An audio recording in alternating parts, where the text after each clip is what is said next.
Class is now starting. All attendees are in listen-only mode. Hello and welcome to the Srijan Wednesday webinars. For those of you who are joining us for the first time, this is a community initiative by Srijan Technologies, where you can tune into a variety of sessions across the fields of technology, entrepreneurship, and community building. In today's session, we are joined by Baris Vanskers, founder of Limon Hoon and the chair of the Dutch Drupal Foundation. In today's session, Baris takes us through Google AMP and Facebook Instant Articles and what they can do for website page load times. We also take a look at how to compare these two platforms and choose the one that's right for your business. Before we begin, I would request all participants to please type in any questions that you have during the presentation, and we'll take them up in the last 15 minutes of this session. Also, please don't forget to take the conversation live on Twitter using our hashtag SrijanWW. Now that that's over, let's get right to it. Baris, over to you. Thank you, Nilanjana. Hello everyone. Thanks for attending this webinar. This is actually the first webinar I've ever done, so thanks to Srijan for asking me. I'm really honored. So as introduced, I'm Baris Vanskers. I'm a front-end developer by origin, and I care a lot about accessibility. So I work on a lot of accessibility-related issues and try to make our websites as accessible as possible. I am also the chair of the Dutch Drupal Foundation since about 7 years now. And about 6 years ago, I founded my own company, Limon Groen, which is a Dutch word meaning lime green, and we are in Amsterdam. I maintain a lot of concept modules on Drupal.org, and I wrote some patches for Drupal core, mostly accessibility-related patches. For example, in the CK editor, in Drupal 8, you have a small button to mark a piece of text and define that piece of text in another language. So you can select a piece of text and say, well, this text is actually French or English or Indian or whatever. And that's really helpful for screen readers to pronounce the text in a correct accent. Oh, sorry, I have to click my slides. So this is what I just told. So I'm a founder of Limon Groen. We are based in Amsterdam Central, next to Central Station. We try to work very hard on accessibility and sustainability. So we try to build websites that last at least 5 years and that can be used by anyone, regardless disability, device, or place. So a few months ago, we've built this website for Eva Jinek, and Eva Jinek she's a Dutch celeb. She's kind of an anchorman for a very popular Dutch television program. She has a daily talk show with 500,000 unique visitors a month on their website. And with this website, we've won a prestigious award called the Dutch Interactive Award. And part of this project was to integrate Google AMP and Facebook Instant Articles. So with this knowledge that we gained during this project, I would love to share this with you during this webinar. So Facebook Instant Articles and Google AMP, what is it? And how do they compare? So Facebook Instant Articles is a technique to display Facebook articles on a mobile device very, very fast. Both these techniques are mobile only. And when I'm saying mobile, I'm meaning like a mobile phone. It's not even on tablets at the moment. So it's purely used on mobile phones to display either Facebook updates or Google search results. Since the second one, AMP, Google AMP, is used on mobile devices to display search results very fast. There's also a difference in how Google displays AMP-enabled articles in the search results, and I'll come back to that later. Oh, excuse me. So this slide, we figured out during the webinar we can't display or communicate audio. So there's a link in this slide. I'm actually showing only the first minute of this video. It's nice to check it out. It's on YouTube, and you can get the link probably in the chat, I think. Most important message in this video, it's a video from the Google developers team, is that websites get slower and slower each day because of all the plugins that we have, the JavaScripts that are waiting on each other. We have advertisements. We have a lot of large videos and images making these websites slower and slower each day. And the problem with this is that research showed out that a lot of people, they leave your website if it's not being loaded within 3 seconds. 40% of the website visitors don't wait longer than 3 seconds. And I find myself clicking away maybe within 1 or 2 seconds at the moment. So when I click on the link on Google and I have to wait 2 seconds, I already clicked away. So for Google, the reason that they implemented AMP is mainly because of speed. If we look at these results from Pingdom, and Pingdom is a website that you can use to check the status of your website. So you can let it check a URL of a website or a page within a URL, say every 5 seconds. And if the website is down, you get like an email or an SMS alert. And so they check a lot of websites as part of their service. And they published a report in 2015 stating that the average loading time of a web page is 5 seconds. It's an average.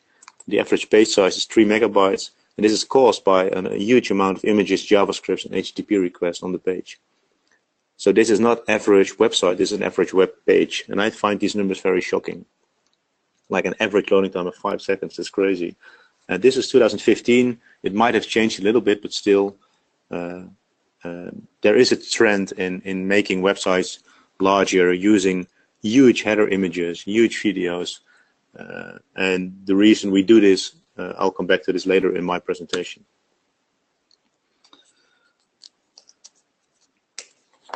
So how does it work?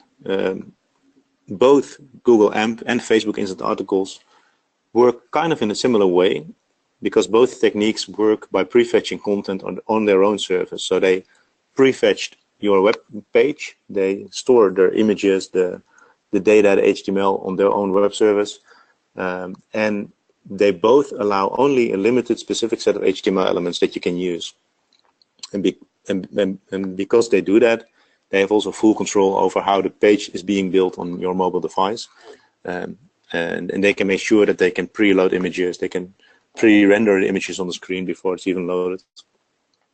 And both techniques, Facebook and Google, require a specific page variant.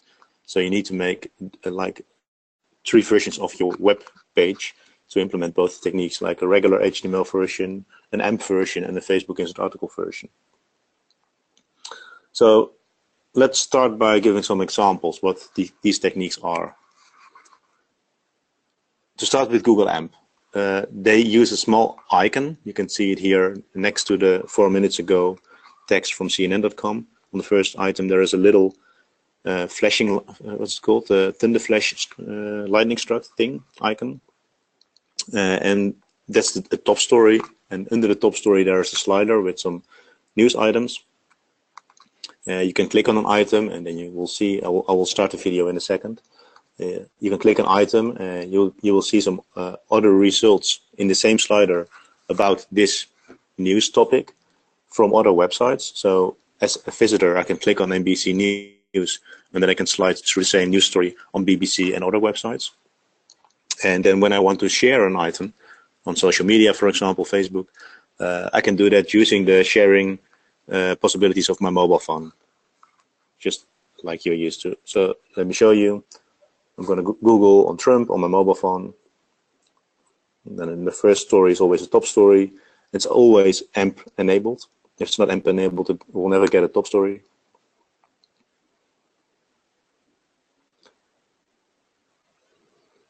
And then finally, halfway the page, there's the regular search results, like you used to on your desktop. Then if I click on the first item, NBC News,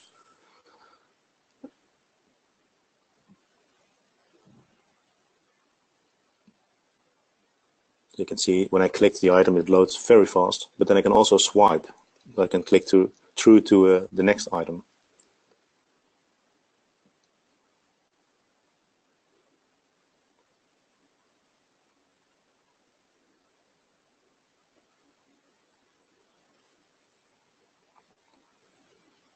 And this is, I think, a really nice feature that you can just swipe through different kind of news publishers and get different opinions about the same news topic.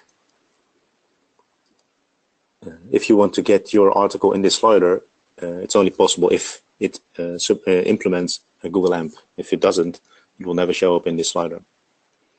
So, and if we go to Facebook, kind of similar. I'm not sure if that's an accident or that they've done this on purpose, but they use exactly the same icon as Google AMP does. It's also the flashing, thunderstruck. However, Facebook keeps you within Facebook. So if you implement Facebook Instant Articles on your Facebook page, you will only see other articles from the same Facebook page. And if you want to swipe like articles, you only will be swiping articles from the same Facebook page. And if you want to share an item, you can only share so within Facebook. So it's impossible to share like a page on Facebook to WhatsApp or Twitter or whatever. You can only share it to a Facebook page, to a Facebook friend, Facebook Messenger, whatever. So, another example. This is the Facebook page from Eva Jinek.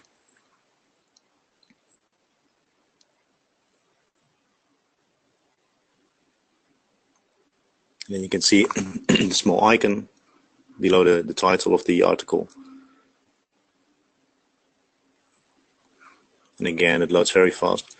You can also see, if you look below these images, there's a like, and there you can leave a comment. And you can do that for each image within an article. Instead of the article itself, you can like images within an article, which is another feature that you don't have like on a regular post. So in here you can see some other articles, just like Google did, but these are articles from the same page. Again, very fast.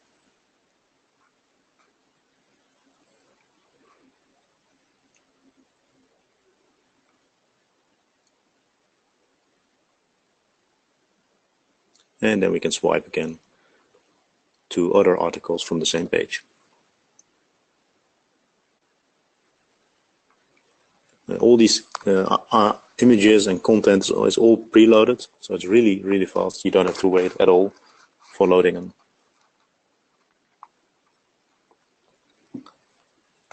Okay, let's continue. So why would you use it? Obviously speed, the loading times, less than a second.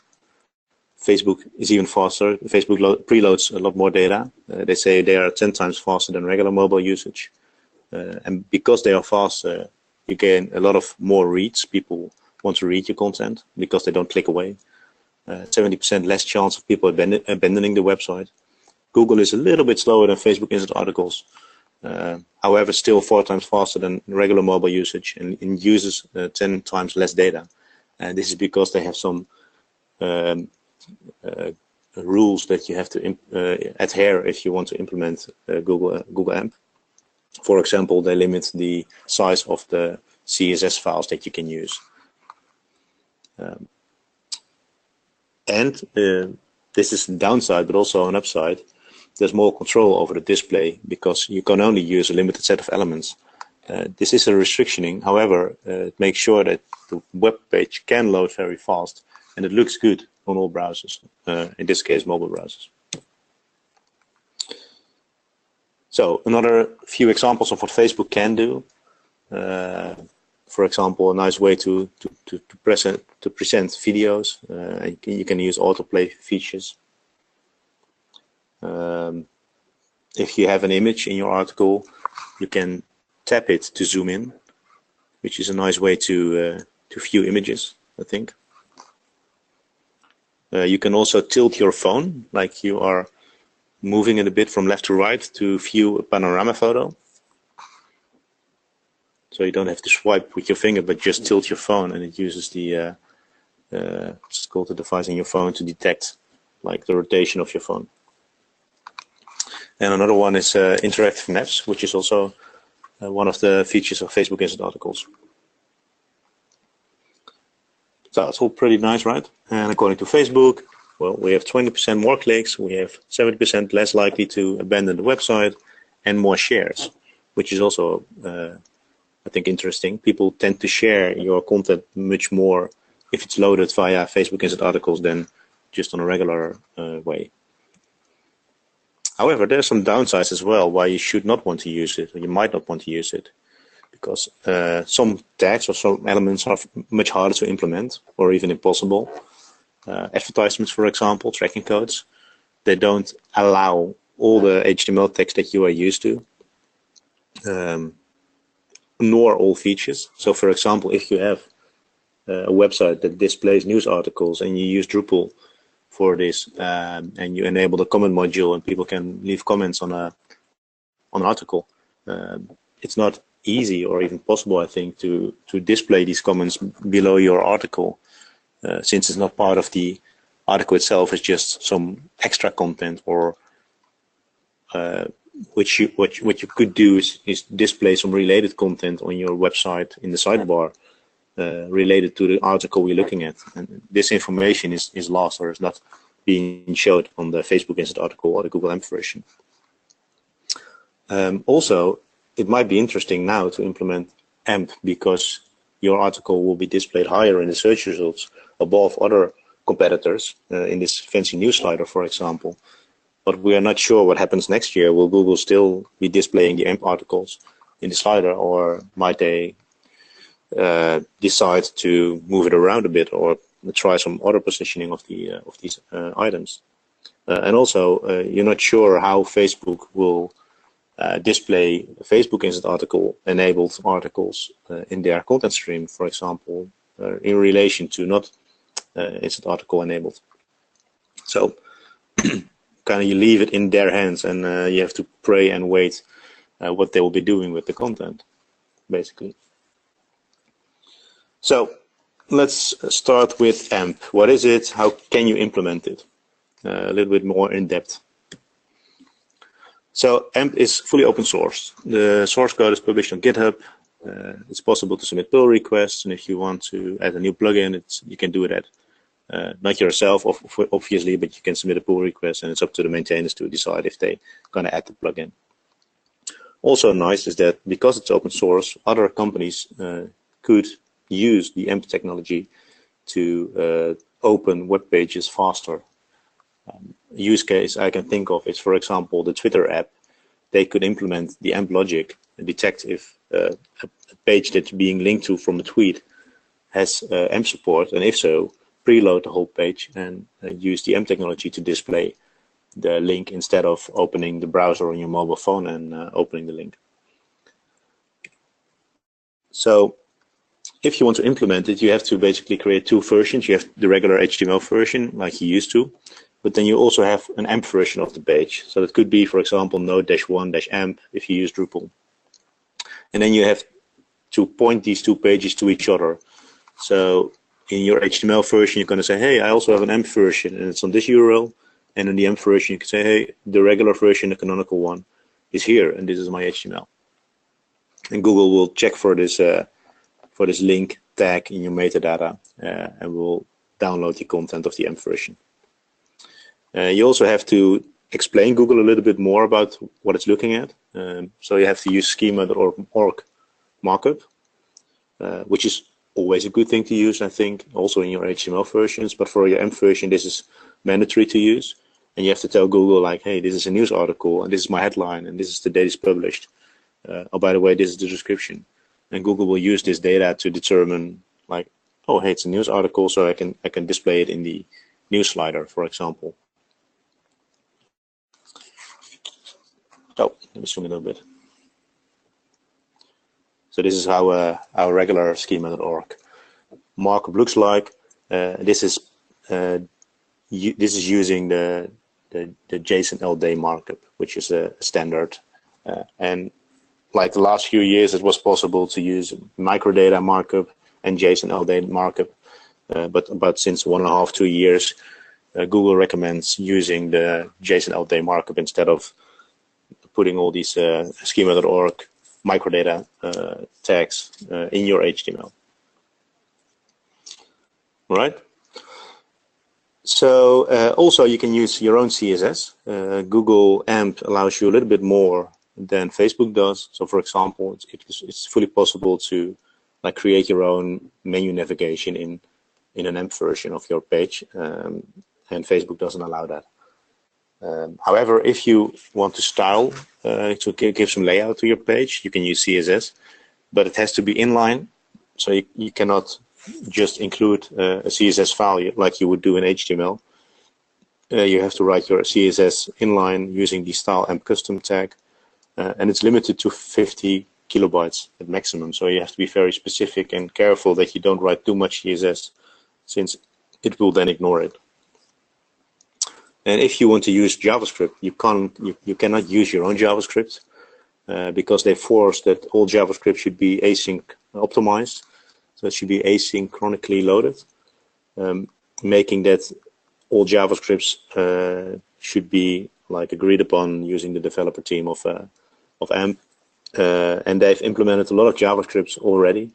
So, for example, a way to display a tweet, like to embed a tweet, you have to include the Twitter JavaScript that the AMP project gives you, and then you have a specific AMP Twitter tag saying, hey, this is my tweet ID, and I want to have it responsive. And these two lines will render a tweet like you would see them on a blog post, for example.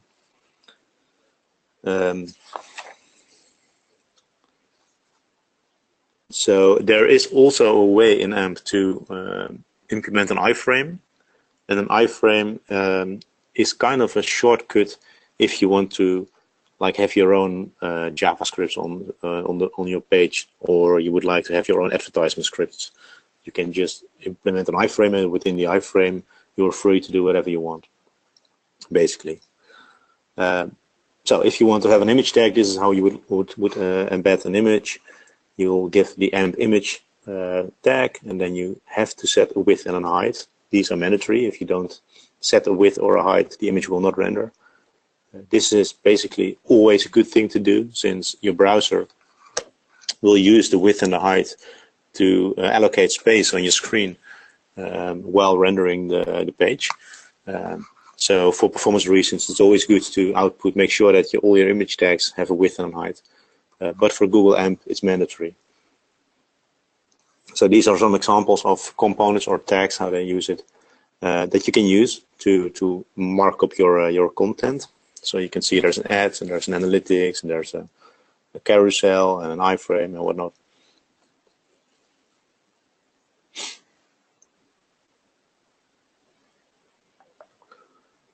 Yep, that's about it. And then if we go to Facebook, apart from having specific markup, there's also a specific workflow needed to be able to publish articles. And there is a way that you can publish your articles using RSS, and I will show this to you. You can also use an API. Let's start with the default way that we've done it for Eva Jinek. So you have to sign in to Facebook. Obviously, you have to activate Facebook Instant Articles on the page that you maintain. And then it's always good to download a specific app they have. It's called the Facebook Page Manager. This is not the regular Facebook app, but this is a page manager app. So you can use it to manage all the content on your Facebook pages that you maintain or administer. And it's also useful while debugging the Facebook Instant Article stream. So you have to first connect your website with the Facebook Instant Articles interface. Let me zoom in a little bit. So you have to include on your web page a metadata tag called Facebook Pages with an ID that they provide you. And then you have to set some URLs. So for example, you could set the URL of your production website, but also your staging and your dev websites. You have to tell Facebook the URLs of these pages.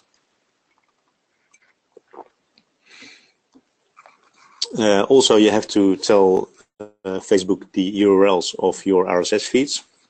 I see it's cutting off a little bit of the text, but this should be something like instantnews.rss.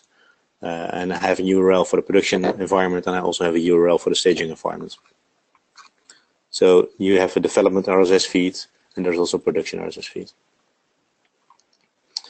And then you can use the styles template editor from Facebook, because for every article that you publish on Facebook Instant Articles, you can select basically a style preset. For Eva Jinek, we only have one style called default, but it would be perfectly fine to have like a style set for, I don't know, the sports section of your website and the music section of your website and the cooking section of your website, so that all articles sports related will have a green background and all music related will have a red background, for example.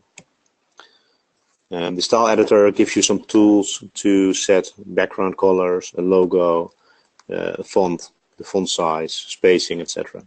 It is limited. You can't do like everything with it, but it's pretty good to I don't know, mimic the styling of your website in a basic way. And it has a preview option so you can see how it looks. So yeah, you can set like a byline, a subtitle, title, and all these specific Facebook Instant Articles elements that you can fill from your RSS feed. You can style all these elements. So this is a stream of development articles. In our case, we use RSS to tell Facebook about new articles. Also, you can use this interface to test the markup that we generated on the website. And if we have errors in the markup, for example, we didn't use the width and height attributes on an image, for example, it will show you here, hey, we have an error on this in this article. You can see the source code, and you can also change the HTML here via this interface to test what it should be to get rid of the error, so you know what to change in your programming code to update it. And then after your development feed looks good, you can use the same logic to generate a production feed. And this is basically what it looks like on Eva Jinek. And you can see for each item the status, that it's live or that's not live. A good thing to know here is that Facebook will use the canonical URL to detect if they have prefetched the article already.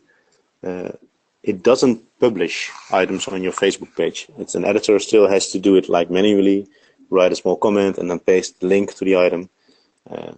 The difference here is that Facebook sees like, hey, I already have prefetched this link. There is a Facebook Instant Article version for this URL, and I have this like prefetched, so I can now offer this link with this nice little icon and make it very fast. And if it doesn't have the link prefetched at the moment the editor is sharing it, it will just send you to the regular browser of your mobile phone. So this feed doesn't really mean like, hey, this is all published on the Instant Article web on our Facebook page, but it's just saying, hey, we have indexed all these articles, and you can now use them on your Facebook page. So if you set this all up, you have to go through a review phase on Facebook. So they ask you to create 5 articles and submit these to Facebook so that their team can review the quality and the content of these articles. And then within 1 or 3 days, you will get feedback. And I think this is kind of a formality, since I just published some 5 random articles with random content, and it was approved without any issues. So doesn't worry too much about this. But there is a review process, and they have to approve it before you can use it. So let's have a look at the markup of how a Facebook Instant Article markup would look. Let's zoom in a little bit. So, but you can see here we have some specific tags, like for example the canonical URL, and this is the URL of the HTML version of the web page. And you can also see that I'm using the article style. In this case, it's the test article style. And we have, for example, a video, and we want to loop the video, so we just use the loop attribute on the video element. This is an example article. This is not the one that we programmed, so if you might notice that our article style is called default and not test article style, for example. But basically, it looks like HTML, only there's a few differences in the way that you would use like your elements or your attributes. So if we continue the same page, we scroll down a little bit, there's an H1, an H2, and an H3 with an opkicker class. Then we have an address, and then we have some time elements. And time elements are used to tell Facebook about the publishing time and the modification time. So you can see them here. And if we have finally like created our articles in their format, we have to wrap it all together in a content encoded RSS feed item. So this is a regular RSS item, such as we use for years now, with an item, title, link, GUID, update, etc. All regular RSS feed items. There's one like specific thing is the content encoded, and you wrap the whole article that we just saw in the previous two slides in one CData tag, and this is the way you can publish these articles to Facebook using RSS. All right. So Facebook published a very good software development toolkit, an SDK. It's being published on GitHub as well. The link is in the bottom of this slide. It's via the developers.facebook.com. You will find a link to the SDK. It's basically three. Let me see. It's basically three elements. We have the elements. There is it. So we have the elements, and you will use the elements to render single elements to Facebook. So you can say, hey, I want to create, for example, a kicker, or I want to create an image, and this is my URL, and this is my width, and this is my height, and then it will create the specific piece of markup for this image or this kicker or whatever you're trying to use. So you can use the elements to mark up your own kind of HTML version of the page. The transformer is used if you want to transform a bunch of HTML. So say, for example, a body field, like within a WYSIWYG, so the editor can use their own block quotes and headings or whatnot in a WYSIWYG.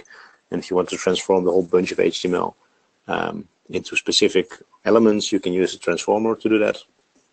And then there's also a client, and you can use the client to push articles to Facebook instead of using the RSS feed. All right.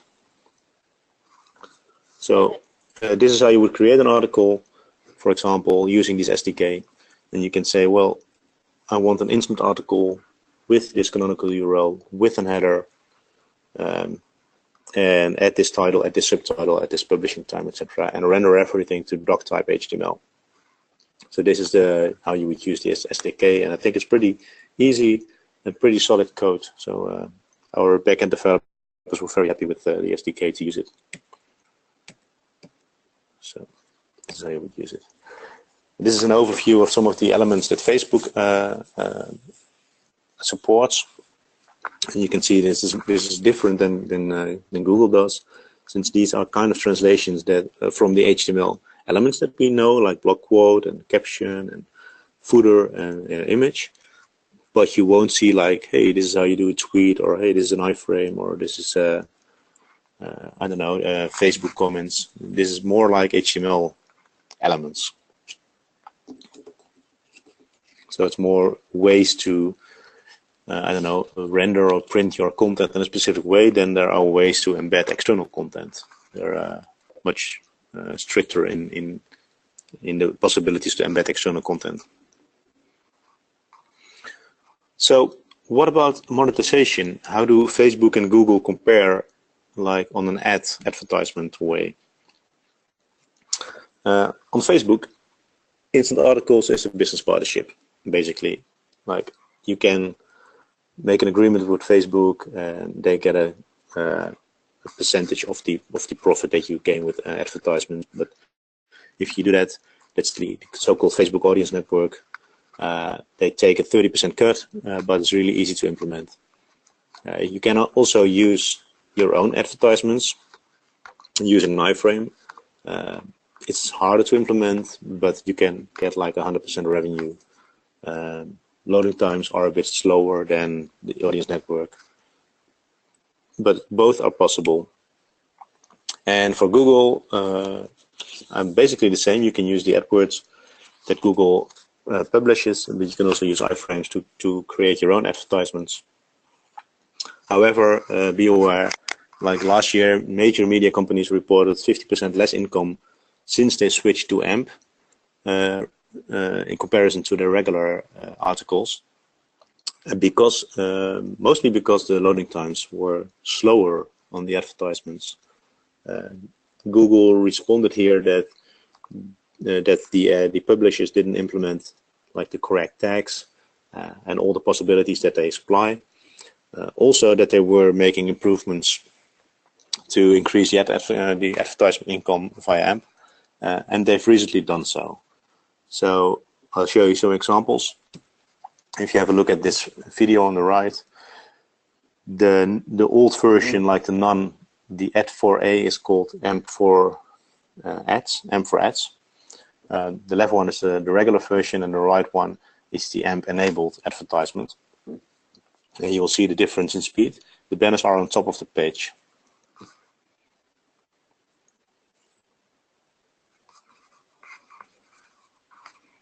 So you click a link, ta-da, there's a banner, and then the right one is loading very fast, left is still waiting. It takes 3 seconds to load the banner.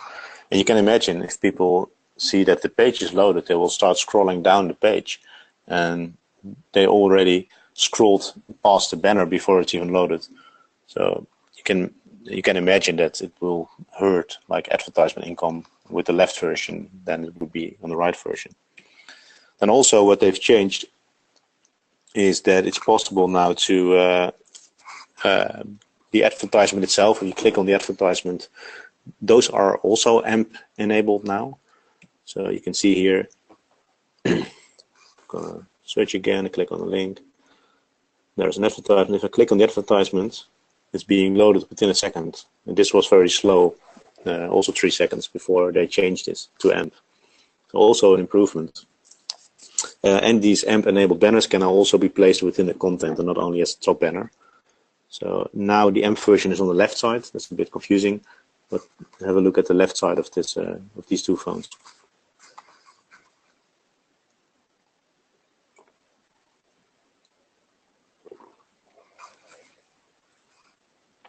So same here, you can see the left one is loading very fast and the right one takes a few seconds to load. So which one to choose? If you were limited by time or budget and you have to choose one, which one would that be? Well, I think it depends.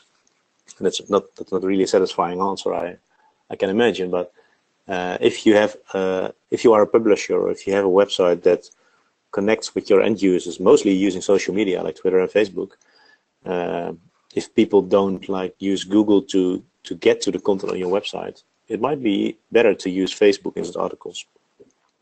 However, if you publish like news or recipes, most people will end up on your website using Google. Then it would be wiser to use Google AMP. In our case, for Jinek, it's not really a news website. It's more like an opinionated blog post. So there's not so much people ending up on the website using Google or searching for a topic that's on the website.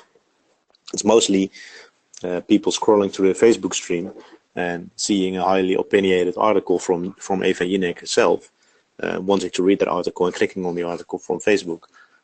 So for them, they've seen an increase in visitors since they started using Facebook, instant articles, but they don't really see much difference since they enabled Google AMP.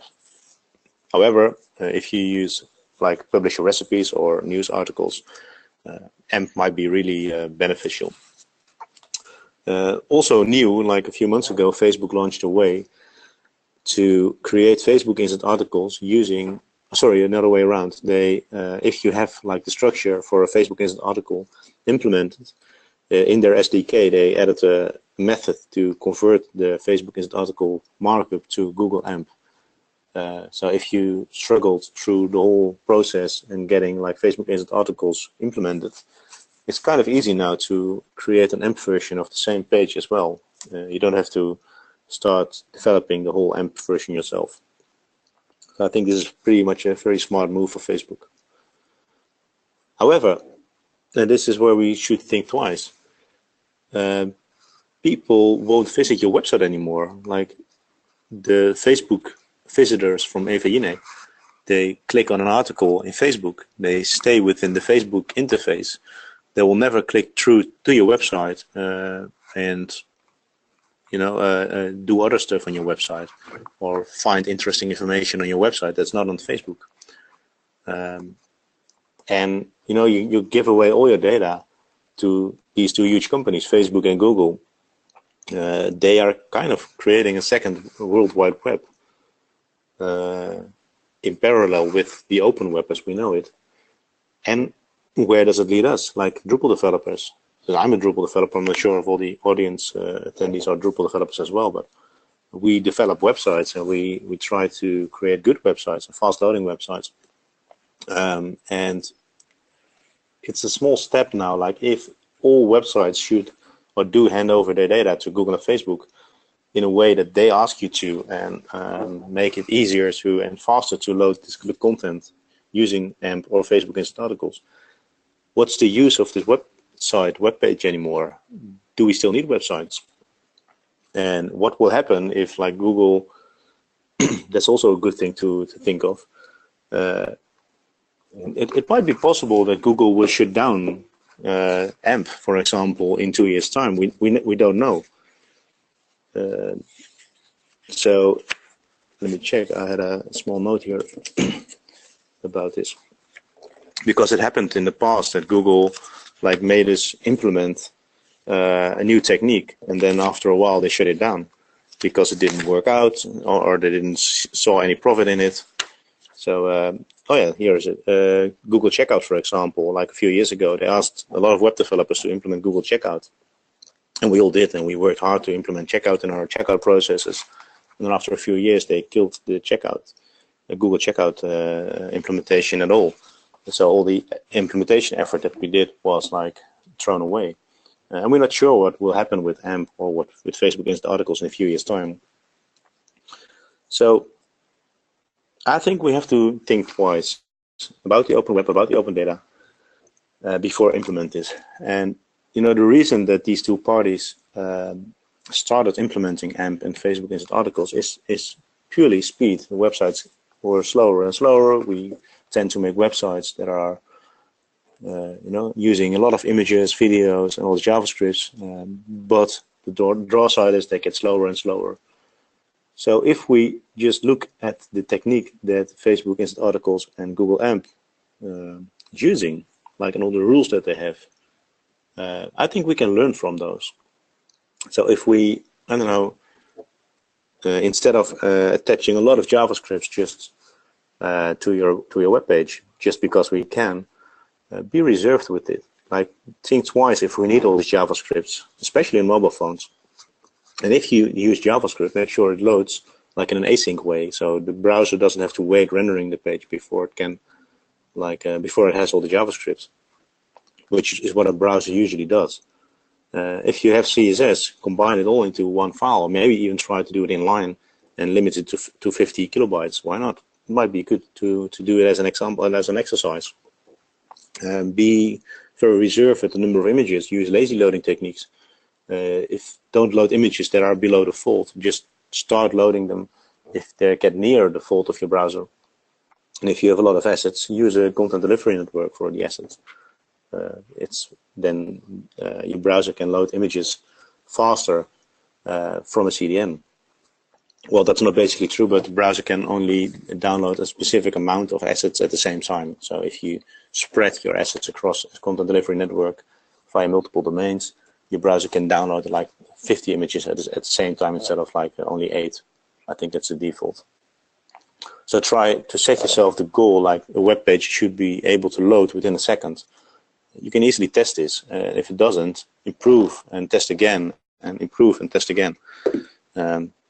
And I think this is basically the message that I want to give in my presentation. I think both techniques are useful, and they offer something that that takes away a problem which we're having now, which is websites are getting slow, and people therefore click away easily if the web page doesn't load like within 3 seconds. So we need to make web pages faster again and smaller again. I think the reason that this trend happened like in the last few years is because, and also when I look at my company, we all have like very fast MacBook Pros, and we all have huge screens in front of us, and we all have glass fiber with really fast internet here, making that for us developers, these websites load pretty fast, right? So you test them during the development phase, and they're very snappy and looks very good. But we don't test like on small screens in a train with crappy internet, or being, I don't know, as a on a vacation abroad in South Africa, for example, with bad internet. We are used to these circumstances in your office, and I think we should test more, make sure that websites load fast, and by using the tricks from AMP and Facebook Instant Articles, you can achieve a lot of these yourself. And that's basically the end of my presentation. So I think we have some minutes left, 15 minutes left for questions. Hello, and thank you, Barris, for this very informative and hands-on session that you took us through right now. And I would like to tell all our listeners that if you have any questions for our speaker, now is the time to type them in, and I can take them up with Barris. While they do that, we do already have a couple of questions with us.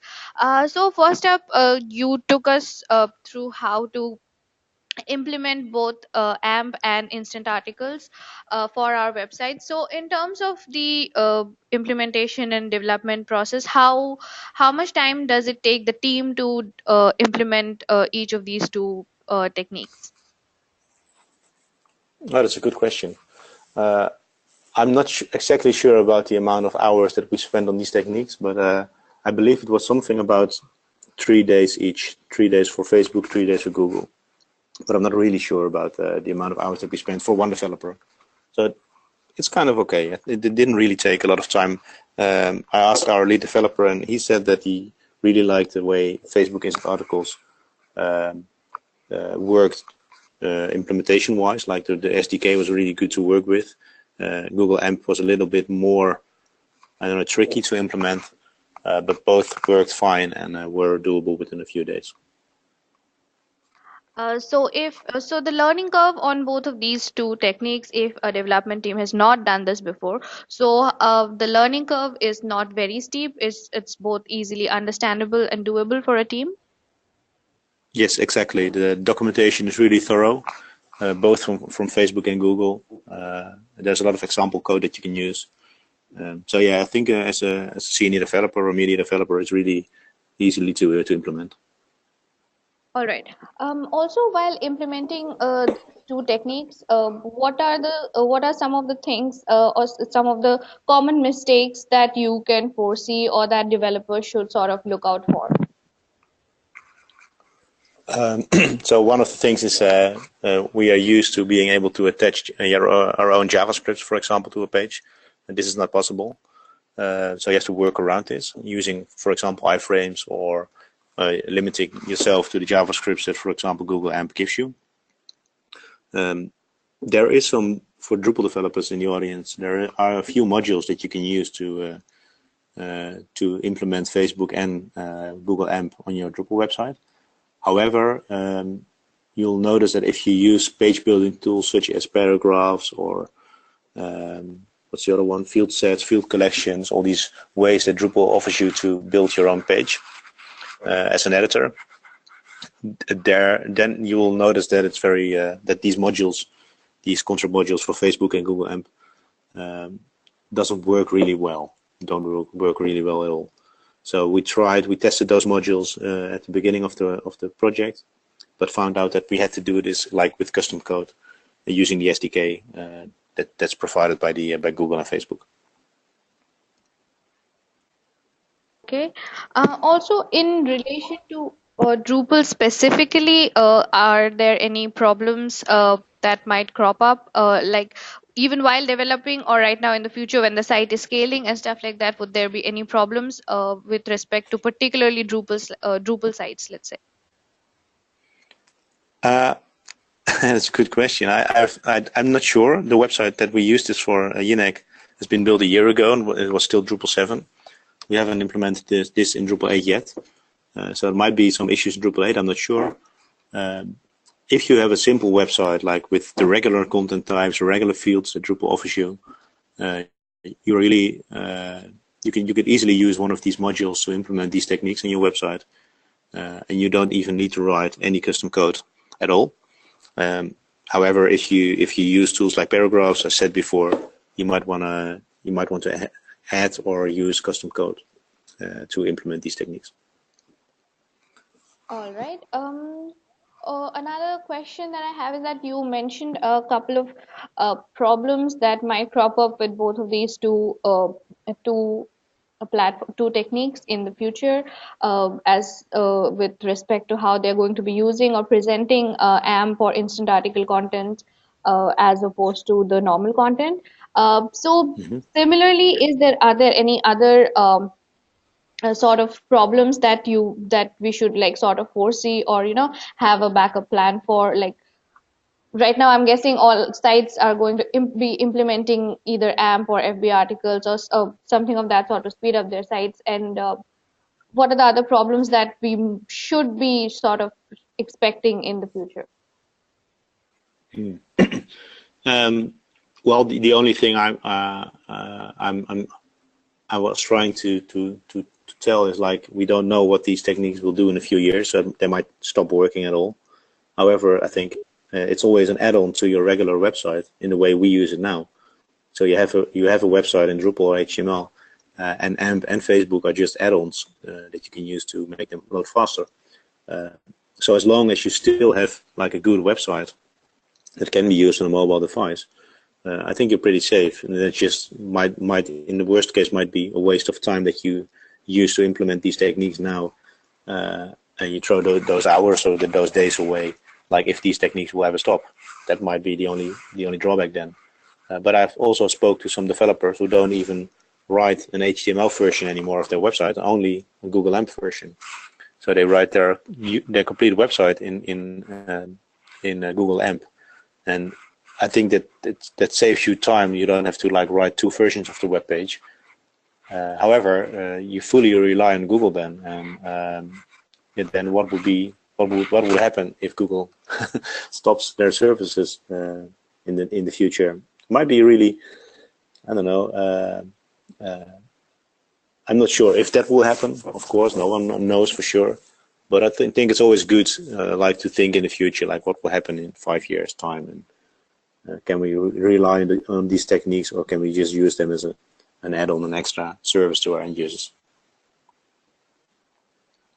All right, I think that's about all the questions that we have right now. And if our listeners have any extra questions, please send them to us at webinars@srijan.net, and we can take them up with Baris. Or you can reach out to him on Twitter. His handle is BarisW. Yeah, so I think that's about it for today's session. And once again, Baris, thank you for joining us today and taking us through the webinar. And to all our audience, also thank you for joining us and making this a great session. Good, thank you. You're welcome.